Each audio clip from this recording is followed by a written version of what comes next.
നമസ്കാരം. എല്ലാവർക്കും സുഖമാണെന്ന് വിചാരിക്കുന്നു. ഇന്നൊരു ഉച്ചയൂണിൻ്റെ വീഡിയോയാണ്. വെറും 15 മിനിറ്റ് കൊണ്ട് ചോറും കറികളും 1-2 കറികളും ഒക്കെ വെച്ചിട്ട് ഒരു ഊണെങ്ങനെ തയ്യാറാക്കാമെന്ന് ഉള്ള വീഡിയോ ആണ്. നമുക്ക് നേരെ വീഡിയോയിലേക്ക് പോയാലോ. ഞാൻ കുറച്ച് ചീര എടുത്ത് വെച്ചിട്ടുണ്ട്, വെണ്ടയ്ക്ക എടുത്ത് വെച്ചിട്ടുണ്ട്, പിന്നെ ഒരു മീൻകറി. ഇതെല്ലാം കൂടി ഒരു 10-15 മിനിറ്റ് കൊണ്ട് എങ്ങനെ ഉണ്ടാക്കാമെന്ന് നോക്കാം. ചീര ഞാൻ നന്നായിട്ട് കഴുകി വൃത്തിയാക്കി എടുത്ത് വെച്ചിട്ടുണ്ട്. നമുക്കിന്ന് ആദ്യം അരിഞ്ഞെടുക്കാം. അപ്പോൾ നമുക്ക് ഈ ചീര ഒന്നങ്ങ് കട്ട് ചെയ്ത് മാറ്റാം. ഇനിയിപ്പോൾ അടുത്ത് അതേപോലെ എടുക്കുന്നത് വെണ്ടയ്ക്കയാണ്. വെണ്ടയ്ക്കയും ഒരു 2-3 വെണ്ടയ്ക്ക ഒരുമിച്ച് എടുക്കുക. അതിൻ്റെ മുഖഭാഗം ഇതേപോലെ അങ്ങ് കട്ട് ചെയ്ത് മാറ്റുക. എന്നിട്ട് വെണ്ടയ്ക്കയും അതേപോലെ തന്നെ 2-3 എണ്ണം ഒരുമിച്ചങ്ങ് എടുത്തിട്ട് ഇതേപോലെ പെട്ടെന്ന് അരിഞ്ഞങ്ങ് എടുക്കുക കേട്ടോ. വെണ്ടയ്ക്കയും മുഴുവനായിട്ട് ഞാൻ അരിഞ്ഞെടുത്തിട്ടുണ്ട് കേട്ടോ.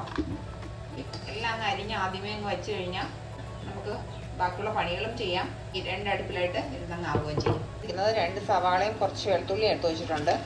കാരണം ഞാൻ ചീരയിലും ഇതിലും സവാള ഇടും കേട്ടോ. അപ്പോൾ അതും കൂടി ഈ അരിഞ്ഞ് വെക്കുന്ന പാട് മാത്രമേ നമുക്കുള്ളൂ. ബാക്കിയെല്ലാം 2 അടുപ്പിലായിട്ടിരുന്ന് പടപടാൻ കഴിയും. പിന്നെ ഇവിടെ എന്ന് വെച്ചാൽ ഞാൻ തേങ്ങ തിരുവണ പരിപാടിയില്ല. തേങ്ങ തിരുമി ഒന്നുകിൽ തിരുമി വാങ്ങിക്കും, അതല്ല തേങ്ങ തിരുമാതെയാണ് വാങ്ങുന്നതെന്നുണ്ടെങ്കിൽ അത് ഒരു തേങ്ങ അങ്ങ് തിരുമി അങ്ങ് വച്ചേക്കും. അത് തീർന്നതിന് ശേഷം അടുത്ത തേങ്ങ. അതുകൊണ്ട് ഞാൻ തേങ്ങ, പിന്നെ അതുപോലെ തന്നെ മീനും കട്ട് ചെയ്യുന്ന പരിപാടി ഇല്ല. മീൻ കട്ട് ചെയ്ത് വാങ്ങിക്കൊണ്ട് വരണം. പിന്നെ അയലയോ മത്തിയോ അങ്ങനെ വല്ല ചെറിയ മീനുകൾ മാത്രമാണെങ്കിൽ മാത്രമേ ഞാൻ വീട്ടിൽ കട്ട് ചെയ്യാറുള്ളൂ. ബാക്കിയെല്ലാം കട്ട് ചെയ്താണ് വാങ്ങിച്ചുകൊണ്ട് വരുന്നത്. അപ്പോൾ അതുകൊണ്ട് ആ ഒരു പണിയില്ല കേട്ടോ. അത് ഇല്ലാതെയാണ് ഞാൻ ചെയ്യുന്നത്. ഇപ്പോൾ ഞാൻ എല്ലാം തൊലിച്ചെടുത്ത് വന്നിട്ടുണ്ട്. ഇത്രയും വെളുത്തുള്ളിയുടെ ആവശ്യമില്ല കേട്ടോ. ഞാനിപ്പോൾ മീനിനും കൂടിയൊക്കെ വേണ്ടിയിട്ട് ഉള്ള വെളുത്തുള്ളിയാണ് ഇതെടുക്കുന്നത്. ഇനി വേണ്ടത് ചീരയ്ക്കുള്ളതാണ്. ചീരയ്ക്ക് കുഞ്ഞു പീസായിട്ടാണ് അരിയുന്നത് കേട്ടോ. ചീരയ്ക്കുള്ള സവാളയും അരിഞ്ഞു വെച്ചിട്ടുണ്ട്. ചീരയിൽ നമ്മൾ തേങ്ങ ഇടുമ്പോൾ കൂടി വെളുത്തുള്ളി ഒതുക്കി എടുക്കുകയാണ് ചെയ്യുന്നത്. അത് ഞാൻ മാറ്റി വെച്ചിട്ടുണ്ട് കേട്ടോ. പിന്നെ ഒരു കാര്യം കൂടി ചെയ്യുന്നുണ്ട്. ഒരു 2 പച്ചമുളക് വീതം ഈ 2 എണ്ണത്തിലും ഈ 2 സവാളയിലും കൂടി ഇട്ട് കൊടുക്കുന്നുണ്ട് കേട്ടോ. മിക്സിയുടെ ചെറിയ ജാറിലേക്ക് ചീരയുടെ തേങ്ങ അങ്ങ് ഒതുക്കി മാറ്റി വെക്കാം. 1/4 കപ്പിനും 1/2 കപ്പിനും ഇടയ്ക്ക് തേങ്ങ എടുത്തിട്ടുണ്ട് ഞാൻ. ഇതിലേക്ക് നമ്മൾ നേരത്തെ എടുത്ത് വെച്ചേക്കുന്ന വെളുത്തുള്ളിയിൽ നിന്ന് ഒരു 2-3 അല്ലി വെളുത്തുള്ളി ഒന്ന് ചെറുതായിട്ട് നുറുക്കി അങ്ങിട്ട് കൊടുക്കാം കേട്ടോ. ഇതിലേക്ക് ഒരല്പം മഞ്ഞൾപ്പൊടി, ഒരു 1/4 ടീസ്പൂൺ നല്ല ജീരകം. എന്നിട്ട് ഇതിനെ ഒതുക്കിയെടുത്തിട്ട് വരാം. നന്നായിട്ട് ഒതുക്കിയെടുത്തിട്ടുണ്ട്. ഇതിനെ നമുക്ക് ഒരു ബൗളിലോട്ടങ്ങ് മാറ്റി കൊടുക്കാം. ഇനി ഇതൊന്ന് കഴുകിയെടുത്തിട്ട് വരാം. ഇത് കഴുകിയിട്ട് എടുക്കാവുള്ളൂ കേട്ടോ. ഇതിപ്പോൾ മിക്സിയിൽ ജാറിലേക്ക് നമുക്ക് തേങ്ങ എടുക്കാം. മീനിലേക്ക് വേണ്ടിയിട്ടുള്ള തേങ്ങ. തേങ്ങയിലേക്ക് ഒരല്പം മഞ്ഞൾപ്പൊടിയും എരിവുള്ള മുളക് പൊടി 1 ടേബിൾ സ്പൂൺ കേട്ടോ. ഇതിലേക്ക് കുറച്ചധികം വെള്ളം ഒഴിച്ചിട്ട് നന്നായിട്ട് ഫൈനായിട്ട് ഒട്ടും തരിയില്ലാതെ അരച്ചെടുക്കണേ. എടുത്തിട്ടുണ്ട്. അരച്ചെടുത്ത് കൊണ്ടുവന്നിട്ട് കാണിച്ചു തരാം. ഇത് കണ്ടോ, ഫൈനായിട്ട് അരച്ചെടുത്ത് വന്നിട്ടുണ്ട്. ഇവിടെ മീൻ വെക്കുന്ന ചട്ടി എടുത്ത് വെച്ചിട്ടുണ്ട്. അതിലേക്ക് നമുക്ക് അരിപ്പ ഉപയോഗിച്ചിട്ട് കുറച്ച് വെള്ളവും കൂടി ഒഴിച്ച് ഒന്ന് നന്നായിട്ട് അരിച്ചെടുക്കണം കേട്ടോ. ആ തേങ്ങാപ്പീര ഒട്ടും വേണ്ട, ഒട്ടും ഇല്ലാതെ തന്നെ നമുക്കിതിൽ നിന്ന് അരിച്ചെടുക്കാം. ഇപ്പം ഞാൻ മീനിൻ്റെ ഇത് നന്നായിട്ട് അരിച്ചെടുത്ത് വെച്ചിട്ടുണ്ട്. ഇനിയിപ്പോൾ ഞാൻ ഇതിലേക്ക് ഒരു 2 പച്ചമുളക് കേട്ടോ. പച്ചമുളക് നല്ല എരിവുള്ള പച്ചമുളക് ഉണ്ടല്ലോ, അത് കിട്ടിയിട്ട് ആവശ്യത്തിനുള്ള ഉപ്പും. പുളിക്ക് വേണ്ടിയിട്ട് ഞാൻ കുടംപുളിയാണ് ഇടുന്നത്. 2 കുടംപുളി അതേപോലെ തന്നെ ഇട്ട് കൊടുക്കുന്നുണ്ട്. അപ്പോൾ എടുത്ത് മാറ്റാനായിട്ട് എളുപ്പമുണ്ടല്ലോ. ഇത് നമുക്ക് അടുപ്പിലോട്ടൊക്കെ വെച്ച് കൊടുക്കാം. ഇപ്പോൾ ഇതങ്ങ് അടുപ്പിലോട്ട്, മീൻ ആദ്യമേ അങ്ങ് അടുപ്പിലോട്ട് വെച്ച് കൊടുക്കാം. കാരണം മീൻ അതിൻ്റെ പുളിയൊക്കെ ഒന്ന് ഊറി ഇറങ്ങിയൊക്കെ വേണ്ടേ. അതുകൊണ്ടാണ് മീൻ ആദ്യമേ വെച്ചത് കേട്ടോ. മീനിൻ്റെ അരപ്പ് തിളച്ച് തുടങ്ങിയിട്ടുണ്ട്. അതേപോലെ നന്നായിട്ട് തിളച്ച് വരണം കേട്ടോ. നന്നായിട്ട് അരപ്പ് തിളച്ചതിന് ശേഷം മാത്രമേ പീസുകൾ പറക്കിയിടാവുള്ളൂ കേട്ടോ. സ്പൂണിട്ടിട്ടൊന്നും ഇളക്കാനായിട്ട് നിൽക്കണ്ട.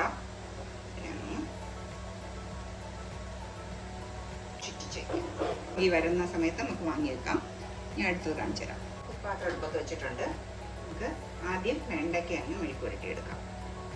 കുറച്ച് ഓയിലും ഒഴിച്ചു കൊടുക്കാം കേട്ടോ. എണ്ണ ചൂടായി വന്നിട്ടുണ്ട്. എണ്ണ ചൂടായി വരുമ്പോൾ നമുക്ക് കടുക് എന്നിട്ട് കൊടുക്കാം. അപ്പോൾ കടുക് പൊട്ടിക്കഴിഞ്ഞു നമുക്ക് കറിവേപ്പിലേക്ക് കൊടുക്കാം. അത് കഴിഞ്ഞിട്ട് നമ്മൾ വെണ്ടയ്ക്കയുടെ കൂട്ടത്തിൽ തന്നെ സവാള മിക്സ് ചെയ്തതിന് ശേഷം നമുക്ക് കുറച്ച് ഉപ്പ് കൂടി 3 മിനിറ്റ് രണ്ടൊക്കെ കഴിഞ്ഞിട്ടുണ്ട്. നമുക്ക് നോക്കാം കേട്ടോ. അതിൻ്റെ വഴിയൊഴിപ്പൊക്കെ പോയി തുടങ്ങി. മതി. വെണ്ടയ്ക്ക് ഒരുപാട് ഇട്ടൊന്ന് വാട്ടി കുഴച്ചെടുക്കരുത് കേട്ടോ, അതിൻ്റെ ഗുണം നഷ്ടപ്പെടും. ഇതിലേക്ക് ഒരല്പം മഞ്ഞൾപ്പൊടിയും 1/4 ടീസ്പൂൺ ചില്ലി ഫ്ലേക്സ്. ഇതിപ്പോൾ ഇത്ര മതി. ഒന്നും കൂടി ഒന്ന് ഇളക്കിയതിന് ശേഷം ഞാൻ ഫ്ലെയിം ഒന്ന് തീരെ കുറച്ച് വെച്ചിട്ട് ഇതിൽ നിന്ന് കോരി മാറ്റുവാണ് കേട്ടോ. അത് കഴിഞ്ഞിട്ടുണ്ട്. ഇനി ഇതിലേക്ക് കുറച്ച് ഓയിൽ അങ്ങ് ഒഴിച്ചു കൊടുക്കാം. നമ്മുടെ തോരനും കൂടി വേവിക്കണ്ടേ. അതുപോലെ തന്നെ കടുക് ഇട്ട് കൊടുക്കാം. കുറച്ച് കറിവേപ്പില. അത് കഴിഞ്ഞിട്ട് നമ്മൾ എടുത്ത് വെച്ചിരിക്കുന്ന സവാള നന്നായിട്ട് മിക്സ് ചെയ്ത് കൊടുക്കുക. സവാള ഒന്ന് ട്രാൻസ്പാരൻ്റ് ആയി തുടങ്ങുന്ന സമയത്ത് നമുക്ക് ബാക്കി കാര്യങ്ങൾ ചേർത്ത് കൊടുക്കാം കേട്ടോ. ഉപ്പും കൂടി ഇട്ട് കൊടുക്കാവേ. ഇനി എടുത്ത് വെച്ചിരുന്ന പരിപ്പ് വേവിച്ച് വെച്ചിട്ടുണ്ടായിരുന്നു കേട്ടോ. പരിപ്പ് പെട്ടെന്ന് വേവിക്കുന്നതെന്ന് വെച്ചാൽ ഞാൻ രാവിലെ കുതിർത്ത് വെച്ചു പരിപ്പ്. എന്നിട്ട് അരി വേവിച്ചപ്പോൾ അപ്പുറത്തെ അടുപ്പിലോട്ട് വെച്ചിട്ട് കുറച്ച് വെള്ളം ഒഴിച്ചൊന്ന് വേവിക്കാനായിട്ട്. കുക്കറിലല്ല, കുക്കറിലാണ് ഒരു വീശിരുന്നത് കേട്ടോ. പരിപ്പ് കിഴങ്ങതല്ലേ നമ്മുടെ അരപ്പ്. പിന്നെ എല്ലാത്തിലും എൻ്റെ ഫേവറേറ്റാണ് ചില്ലി ഫ്ലേക്സ്. കുറച്ച് ചില്ലി ഫ്ലേക്സ്. ഈ സമയത്ത് നമ്മൾ മീൻ ഞാൻ ഓഫ് ചെയ്ത് വെച്ചിട്ട് കൊടുത്തിട്ടുണ്ടായിരുന്നു. ഇനി നമുക്ക് ചീരയുടെ ഇലയും ഇട്ട് കൊടുക്കാം. ചീരത്തോരനായിട്ടുണ്ട്. നിങ്ങൾ ഉപ്പൊക്കെ ഉണ്ടോ എന്ന് നോക്കി കൊടുക്കണം. നമ്മൾ ആദ്യം കുറച്ച് ഉപ്പിട്ട് കൊടുത്തതല്ലേ ഉള്ളൂ, അപ്പോൾ അതൊന്ന് ഉപ്പുണ്ടോ എന്ന് നോക്കി കൊടുക്കണം. ഇവിടെ എല്ലാവർക്കും ഉപ്പ് കുറവാണ്, അതുകൊണ്ട് നമുക്കിത് മതി. പാവമാണ് കേട്ടോ. പാൻ എടുപ്പത്ത് വെച്ചിട്ടുണ്ട്. പാനിലേക്ക് ഓയിൽ ഒഴിച്ച് കൊടുക്കാം. ഇതിലേക്ക് നമുക്ക് കടുക് ഇട്ട് കൊടുക്കാം. ആ കടുക് പൊട്ടുന്ന കൂട്ടത്തിൽ കൂടെ തന്നെ നമുക്ക് കുറച്ച് ഉലുവയും കൂടെ ഇട്ട് കൊടുക്കാം. കടുകൊക്കെ നന്നായിട്ട് പൊട്ടി വന്നിട്ടുണ്ട്. ഇഞ്ചി, വെളുത്തുള്ളി, ചെറിയ ഉള്ളി എല്ലാം കൂടി ചതച്ച് വെച്ചിരിക്കുന്നതാണ്. ഇതുകൊണ്ട് കറിവേപ്പിലയും കൂടെ. അപ്പോൾ ഇതിലേക്ക് ഒരൽപ്പം കാശ്മീരി മുളക് പൊടി. അതൊരു ആ മീനിനൊരു കളറ് കിട്ടുന്നതിന് വേണ്ടിയിട്ടാണ്. മതി. നമുക്ക് ഇതൊക്കെ മീനിലോട്ട് നോക്കാം.